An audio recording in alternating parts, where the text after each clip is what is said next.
There are several ways to increase the maximum file upload on WordPress, but I will show you the easy ways to do that, especially for a non-technical user.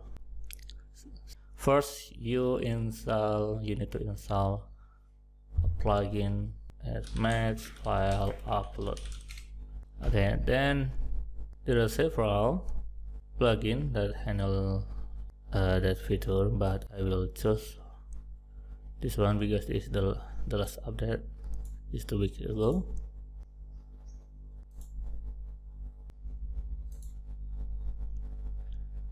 Activate the plugin, and then you will see the plugins configuration. This one, big file upload, under the setting. Okay, so as you can see, the default is 300 megabytes. You can customize it by changing the value like 600 and then save.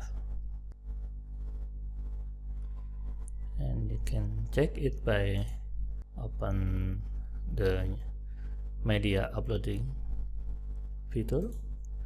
You will see the maximum file size upload is changed to 600 megabytes. Thank you. Bye.